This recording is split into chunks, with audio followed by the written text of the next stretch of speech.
Hello, this is Dr. Cash, Dr. Cash Medical and Life. Today's topic that we'll be talking about is Clostridium Difficile and how it can cause disease and the process that it causes the disease and how it manifests into patients' symptoms.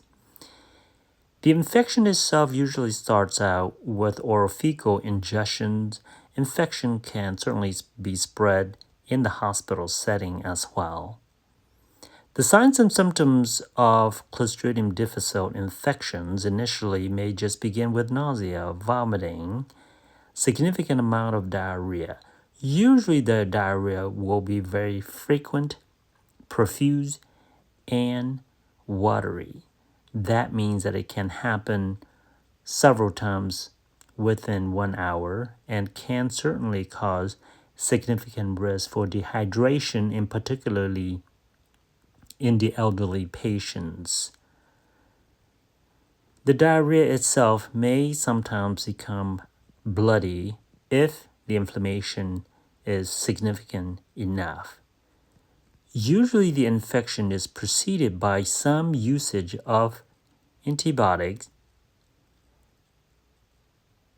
Most antibiotics will carry some risk of causing or leading or predisposing a patient to Clostridium difficile colitis infection. Penicillin, fluoroquinolones are some of the example. Clindamycin is probably the most common antibiotic and famously associated with Clostridium difficile colitis. Nonetheless, it should be clear that any antibiotics can do it.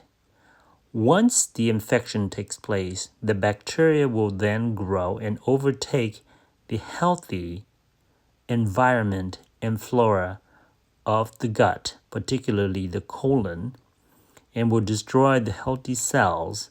And once the healthy cells and bacteria of the gut are eradicated or greatly reduced, then the Clostridium difficile bacteria can release two different kind of toxins that can further cause damage to the lining of the intestines.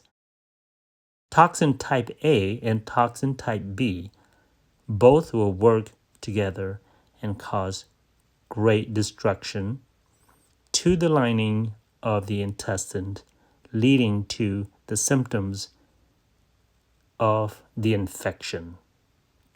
If one looked deeply inside the cell linings of the colon, one would see great destruction at a cellular level. Furthermore,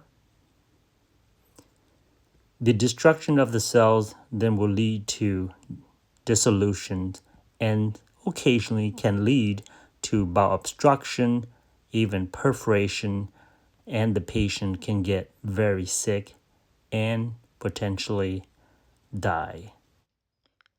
I hope you learned something today about Clostridium difficile colitis. Please leave a comment or a question below if you have any.